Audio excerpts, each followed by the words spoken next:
Salut à toi qui veut reprendre le contrôle de ta vie, ici c'est Zenrela et dans cette vidéo je voulais te parler de jugement.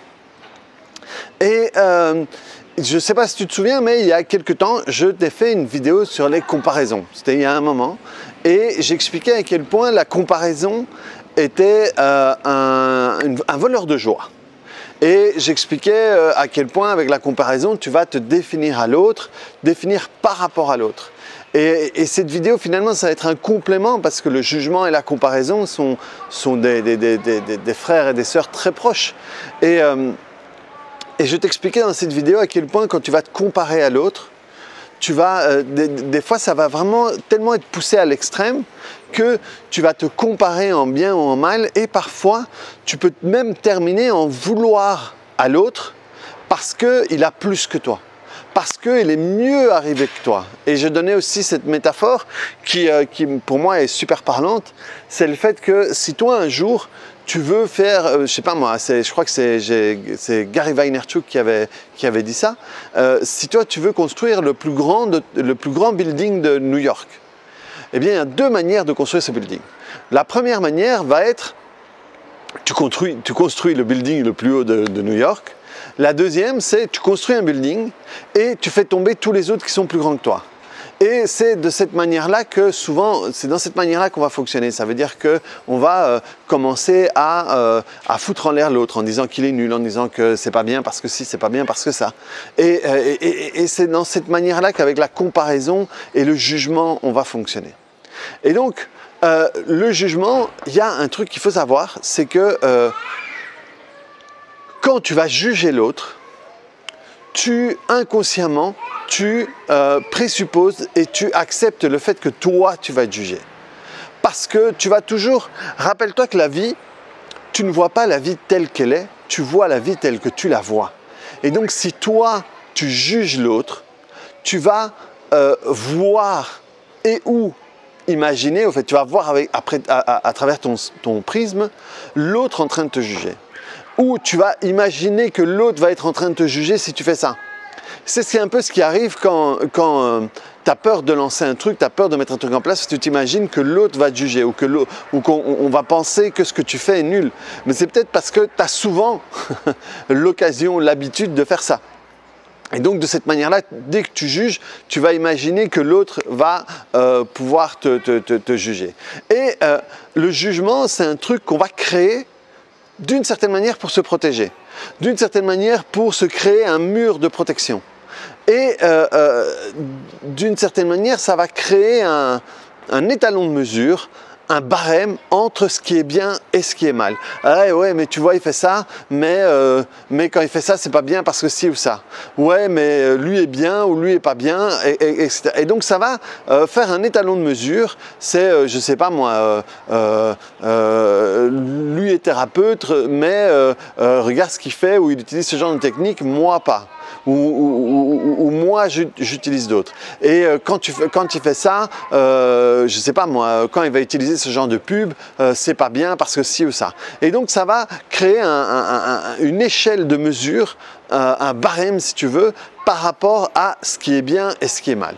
Et ce qui est bien et ce qui est mal, je t'avais fait une vidéo complète là-dessus. Que je t'invite à voir là-dessus, je te la posterai, c'était sur YouTube, c'est à quel point le bien et le mal, c'est de la connerie. Et le bien et le mal, ça n'a aucun sens de déterminer ce qui est bien ou ce qui est mal. Ça, c'est des trucs qui ont été installés surtout par les religions et justement pour garder le contrôle et pour classifier un petit peu. Et alors, bien et mal a très vite été associé à enfer et paradis, quoi. Et alors, j'expliquais aussi dans cette vidéo que finalement, ce qui est génial, c'est dans la médecine chinoise, c'est ce qu'on appelle le yin et le yang, où en réalité, c'est un truc par rapport à un autre. C'est toujours par rapport à. Et c'est pas classifié chaud-froid. Par exemple, 33 degrés, c'est chaud, mais par rapport à 43 degrés, c'est froid. Donc c'est jamais l'un ou l'autre, tu peux toujours déterminer quelque chose par rapport à autre chose. Je sais pas moi, jeter un déchet dehors, c'est mal, mais par rapport à écraser un chien, ça va quoi. Donc c'est toujours, il y a toujours un truc, un type qui va, je sais pas moi, qui va faire une publicité et qui va atteindre X personnes, ben, c'est pas mal, mais sauf que si il l'utilise en volant des informations d'autres, c'est déjà moins. Donc tu peux pas déterminer ce qui est bien ou mal, c'est toujours par rapport à quelque chose, toujours par rapport à un contexte, c'est toujours par rapport à une situation. Et donc quand tu peux penser comme ça, tu te rends compte que rien n'est fixe. Et le problème du jugement, c'est que tu vas figer quelque chose dans l'état. Parce que il y a plusieurs manières de juger. Il y a la manière où tu vas juger négativement. Tu vas dire que l'autre, là, tu vas foutre en l'air les buildings, quoi. Donc tu vas écraser l'autre en disant, ben voilà, il est moins bien que moi, il n'est pas aussi bon que moi, il fait ça d'une certaine manière, mais c'est pas bien de le faire comme ça. Et donc tu vas l'écraser. Et tu vas écraser l'autre, et cette manière d'écraser l'autre, si tu vas au fond de ce qu'il y a, c'est quand même une insécurité. Parce que si tu n'as pas d'insécurité à l'intérieur de toi, tu n'as pas besoin d'écraser l'autre. Et au contraire, des fois, des gens qui sont mais super cool avec les capacités, ils n'en ont rien à foutre d'écraser l'autre. Ils peuvent même des fois féliciter l'autre pour des trucs qu'ils font parce qu'ils savent que l'autre ne leur fait pas d'ombre. Parce qu'il ne va pas, lui, se déterminer, se donner une identité ou une image par rapport à ce qu'est l'autre. Et tu vas seulement commencer à faire ça quand tu te dis « Ah, faut pas qu'il soit moins bien » ou ci ou ça. Et donc, à partir du moment où je me marre parce que c'est le calme complet et tout d'un coup, tu commences à faire une vidéo et il y a du boucan dans tous les sens, mais soit. Et donc, quand tu es OK, quand tu es en contrôle avec ton truc, tu t'en fous de ce que l'autre fait. C'est pas ça qui est important. Par contre, ce qui est finalement encore pire alors que ça a l'air mieux, c'est quand tu vas juger l'autre de manière positive. C'est « Oh, qu'est-ce qu'il est beau! Oh, qu'est-ce qu'il est fort! Oh, qu'est-ce qu'il est doué! Oh, qu'est-ce que… » Ce qu'il fait, c'est vraiment bien. Parce que le problème, c'est que la plupart du temps, à l'intérieur de ça, c'est te juger en… Je me marre parce qu'il y a un petit gosse à côté de moi qui me regarde comme si j'étais un alien. Et donc le truc, c'est que tu vas te confondre. Et il continue à me regarder. Et si tu vas, toi, te juger par rapport à ça. Et donc si, merde, qu'est-ce qu'il est beau, c'est, il est beau et donc moi, je suis moche. Qu'est-ce qu'il est fort, c'est moi, qu'est-ce que je suis nul à côté. Et donc là-dessus, c'est ce que j'appelle les présuppositions. Le gosse, il me regarde toujours, il me lâche pas des yeux. Et rappelez-vous, la vidéo que je vous ai faite sur les présuppositions, c'est des trucs que tu vas dire sans le dire. Et donc, des fois, ça, oh, qu'est-ce qui fait ça bien, ou qu'est-ce qu'il est musclé, ou qu'est-ce qu'il est musclé. Ça peut présupposer que et moi qui devrais me mettre à la gym et qui ne me met pas, je suis gros, je suis mal foutu, j'ai pas les six-packs là, j'ai pas les abdominaux en machin.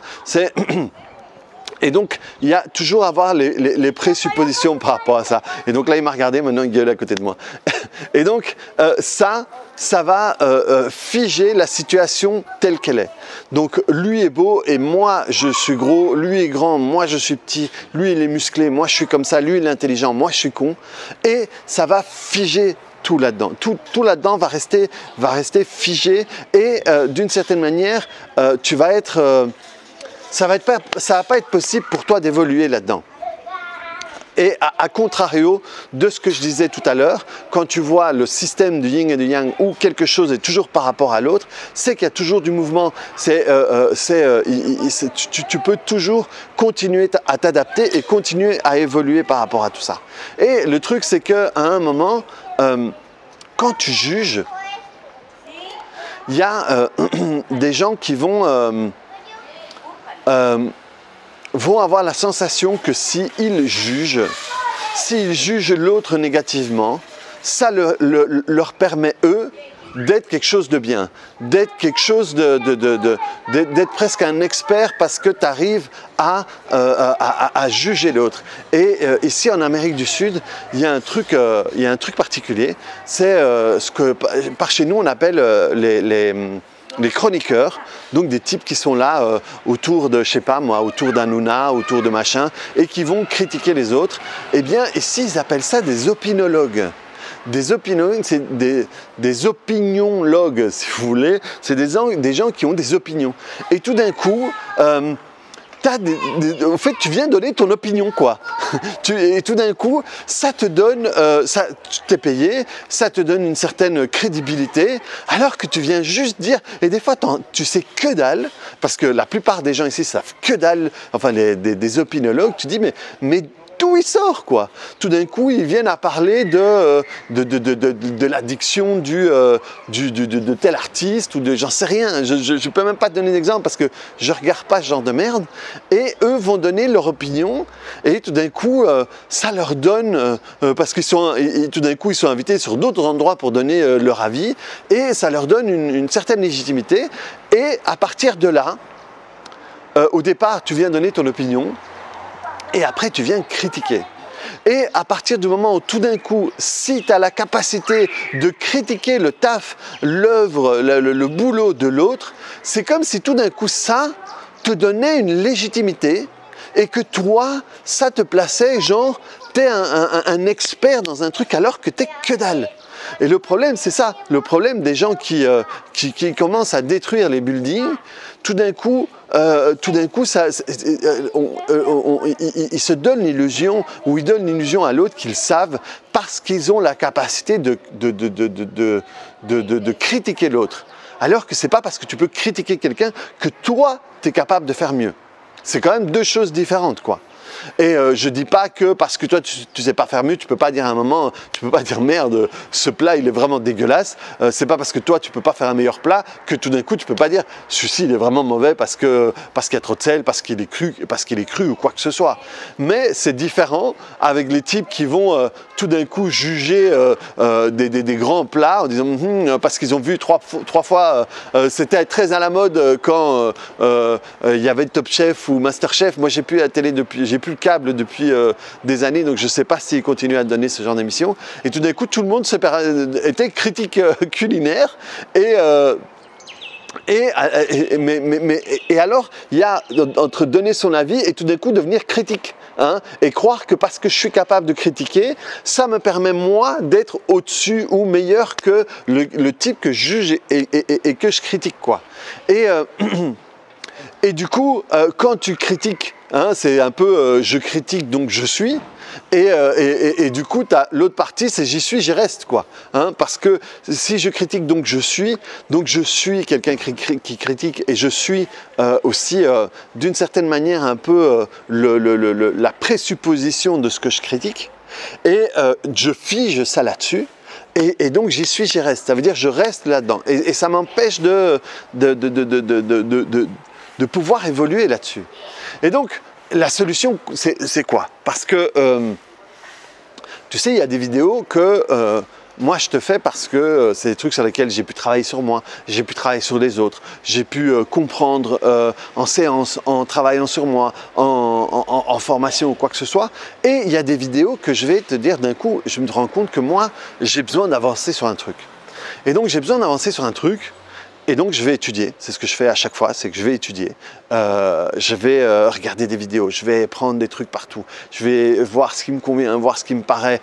Et ensuite, je vais voir par rapport à des trucs que j'ai fait moi en séance et tout ça. Et il y a un moment, je vais aussi te faire une vidéo. Parce que te faire une vidéo me permet de comprendre, me permet d'ancrer, me permet... Tu sais, il y a un truc bizarre qui m'arrive, moi. C'est que souvent, je vais arriver avec des fois une phrase, des fois 2-3 mots, des fois 2-3 phrases, ou des fois juste un mot, et je vais te sortir une vidéo. Et je me rends compte que quand je fais cet exercice-là, ben, il y a plein de trucs qui s'emboîtent. Il y a plein de trucs qui s'emboîtent, et à ce moment-là, mon cerveau a la capacité de prendre un truc là, et tu sais, moi j'aime bien vulgariser. J'aime bien rendre un peu compréhensible un truc qui l'est moins. Et avec des mots de tous les jours, des mots, voilà. Et si je peux faire une métaphore avec des gros mots, c'est encore mieux parce que je sais que ça reste. Et donc, cette vidéo, non seulement je la fais pour t'expliquer, mais je la fais aussi pour moi. Parce que je me rends compte que moi, je dois travailler là-dessus. Le travail que tu peux faire là-dessus, c'est si tu as tendance à juger sur un thème, vois s'il n'y a pas une présupposition derrière. Si quand tu critiques là-dessus, c'est pas parce que derrière il y a un truc à toi. S'il y a un truc à toi, tu dois le travailler. Ensuite, dans quel milieu tu as grandi? Est-ce que tes parents avaient l'habitude de critiquer ou de juger? Est-ce qu'avec tes frères et sœurs, est-ce que machin, est-ce que truc? Et moi, je pouvais être très langue de pute dans le temps. Je le suis moins, mais je me rends compte que je le suis encore. Et il m'arrivait, quand j'ai commencé à bosser, je me suis rendu compte que dans mon boulot, dans les techniques que j'ai commencé à utiliser, le jugement, non seulement il ne me servait pas, mais il pouvait être contre-productif. Et mon boulot me permettait de passer au-dessus du jugement. Parce que d'un coup, j'avais quelqu'un qui venait et on travaillait. Et quand tu travailles, quand tu rentres au cœur du truc, quand tu te rends compte que merde, mais ça, au fait, ce truc-là, mais il est construit de ça, de ça, de ça et de ça. Et quand tu te rends compte que ça, mais c'est normal, ça a du sens. Et donc, c'est pas grave parce que c'est expliqué. Une fois que tu l'expliques, tu peux le comprendre. Et moi, ça m'est arrivé 2 fois d'avoir des personnes qui sont venues en séance avec moi et j'avais absolument pas envie de les avoir. Parce que je les ai eus en formation ou je les ai connus ailleurs et c'est vraiment des gens que j'appréciais pas. J'appréciais pas leur comportement, j'appréciais pas leur manière d'être et là c'était vraiment des gens dans le sens que voilà, je serais vraiment pas pote avec eux, quoi. Des gens un peu méprisants où ça m'est arrivé, mais ça c'était différent parce que là c'est pas quelqu'un que j'avais pas envie d'avoir en séance, mais par exemple j'ai eu des gens assez racistes dans ma séance, mais je m'en suis rendu compte, c'est pas des gens que je connaissais. Si je les avais connus, j'aurais peut-être été plus intéressé parce que là c'est différent, ça. Mais là c'était vraiment des gens. Tu sais, c'est au-delà du jugement, c'est aussi des gens que tu sens pas, quoi, des gens que tu peux pas piffer, des gens qui... Moi, il y en avait même une, elle était en formation avec moi. J'aurais même eu envie de lui rendre son argent et qu'elle parte, quoi, parce que c'était vraiment... elle m'a demandé une séance. Et j'avais dit, ben voilà, je suis en formation, le lendemain j'avais des séances et il me restait 2 places libres. Je dis voilà, s'il y a 2 places libres, s'il y a quelqu'un. Et elle, tout de suite, on est sorti, elle m'a demandé. Donc, j'aurais même pas pu faire semblant que, ouais, écoute, la place a déjà pris. Eh bien, ça a été génial parce que dès que je m'assieds, dès que je prends la place de Zenrila, si tu veux, je suis plus René, mais je suis Zenrila, eh bien, dès que je suis là, je suis plus dans le jugement. Je suis Indiana Jones, quoi. Je suis l'archéologue et je veux comprendre, je veux chercher, je veux machin. Et c'est fou à quel point ça a changé mon point de vue sur cette personne et à quel point je l'ai compris et à quel point quand je l'ai revue dans une autre formation où elle est venue, eh bien c'était beaucoup plus cordial, quoi. C'était pas ma meilleure pote, et même quand elle est revenue avec ses conneries pendant le truc, je n'avais pas la même animosité parce que je comprenais de là où ça venait. Et ça m'a permis de me rendre compte que effectivement, dans le fait de travailler sur tout ce qui peut faire que tu vas critiquer parce que ça te fait mal que l'autre soit arrivé là et pas toi, ou que tu as l'habitude d'être de famille que ou que voilà, quelle que soit la manière dont ta famille te pousse à juger, parce que parfois ça peut être par jeu, parfois parce que ça peut être par vanne, hein, et donc tu es tout le temps en train d'analyser pour envoyer la vanne, ou tu es vraiment méchant, ou c'est vraiment la famille langue de pute et machin. Et là, tout d'un coup, ça me permettait de me rendre compte, ouais, ben si je comprends l'autre, j'accepte l'autre. Et si j'accepte l'autre, moi j'ai plus besoin de prendre cette position-là. Et ça, c'est la deuxième partie, c'est que plus tu vas accepter l'autre, plus tu vas le comprendre et moins ça va partir. Et il y a aussi un truc que je voulais te dire plus tôt, mais je viens de m'en rappeler maintenant, c'est que quand tu vas juger quelqu'un, tu ouvres la porte à te faire juger. Non, mais au fait, je te l'ai dit. Tu ouvres la porte à te faire juger. Et ça veut dire que tu t'attends à être jugé. Et finalement, plus tu vas accepter l'autre, plus tu vas t'accepter toi. Et plus tu vas t'accepter toi, moins tu vas juger l'autre. Et moins tu juges l'autre, moins tu t'attends à être jugé. Donc plus tu es toi, libre dans tes mouvements. Parce que plus tu juges, plus tu as peur d'être jugé, donc moins tu t'autorises à faire des trucs. Parce que tu as peur qu'on va pas te rater, quoi. Si tu as été une langue de pute, ben, honnêtement, tu t'attends à ce qu'à la première occasion, on ne va pas te rater. Et donc, plus tu te libères de tout ça, plus toi, tu te libères du jugement. Et tu peux vraiment te présenter et te proposer ce que tu es. Donc voilà ce que j'avais à dire sur le jugement. C'était un peu, j'ai pris le temps parce que c'est vraiment un truc important. Et moi, c'est vraiment, voilà, j'essaie de faire un exercice que j'ai vu, que j'ai eu dans une formation où, quand je vais juger quelqu'un, je peux me positionner moi dans la position que je vais aider l'autre à prendre en séance. Quand il y a une personne qui va être se juger, qui va s'en vouloir, qui va être de la culpabilité, je vais lui dire à ce moment-là que tu as fait du mieux que tu pouvais à ce moment-là, avec les programmes qui étaient installés à l'intérieur de toi. Et on fait tout ça, même quand on fait la pire saloperie du monde. En réalité, on fait du mieux qu'on peut avec toute la merde qu'on a là. Et que si, et j'explique souvent que si toi, tu vis 100% de ce que l'autre vit, tu arriverais exactement au même endroit. Si tu avais vécu, si tu étais né à la même chose, si tu n'avais pas été voulu dans le ventre de ta mère de la même manière, que si tous les mots que cette personne s'était pris dans la gueule, tu les avais pris, tu fonctionnerais exactement de la même manière. Et donc, c'est vraiment ce que je me dis, et c'est ce qu'on me propose de dire dans l'exercice qu'on m'a proposé, et moi, j'utilise ce que j'utilise en séance pour ça. Donc, ça veut dire que, en réalité, quand je me rends compte que je suis en train de juger, ok, si j'avais vécu la même chose que cette personne, je serais sans doute en train de faire la même chose.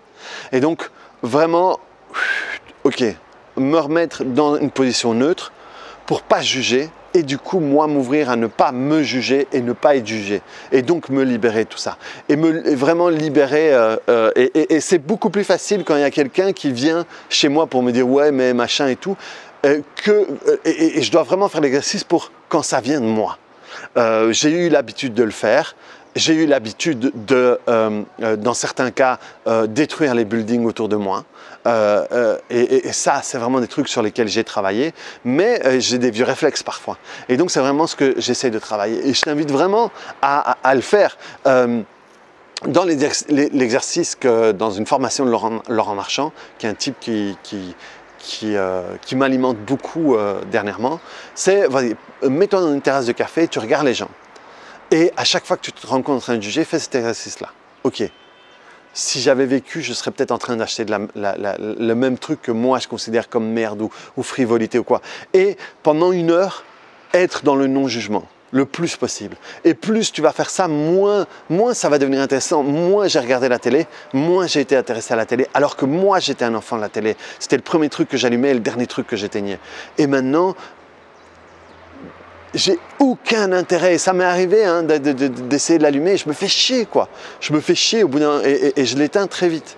Et donc, plus je veux faire cet exercice pour plus m'éloigner du jugement.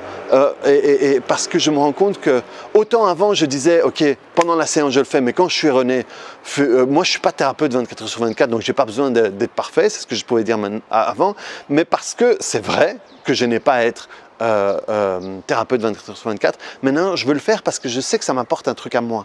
Que lâcher ça, ça va m'apporter un truc à moi. Donc voilà, reprends le contrôle de ta vie. Elle est un peu longue cette vidéo, mais elle peut être importante pour toi. J'espère qu'elle va être importante pour toi de la même manière dont elle est importante pour moi. Donc vois s'il y a des choses à l'intérieur que tu ne peux pas utiliser pour toi te lâcher tout ça et faire des tests en disant ok, je fais pas ça pendant 1 heure. Si c'est facile, je fais pas ça pendant une demi-journée ou une journée. Et ok, qu'est-ce que ça m'apporte? Et vois si ça t'apporte quelque chose, si tu peux pas aller un peu plus vers là.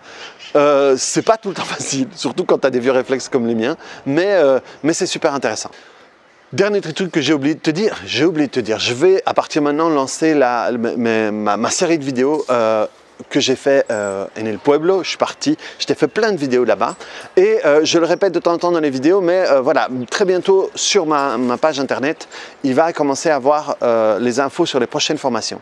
Si tu veux apprendre ce que moi je fais avec mes clients, sois attentif, zenrela.be, onglet formation, et là au fur et à mesure tu vas voir. Il y en a déjà une prévue en Suisse fin mars, il y en aura une en Belgique courant avril ou quoi, et peut-être que je vais pouvoir avoir un créneau pour en faire en France. Donc sois attentif si tu es intéressé par tout ça, et on se revoit dans une autre vidéo. Maintenant je te laisse, sans jugement. Allez, salut!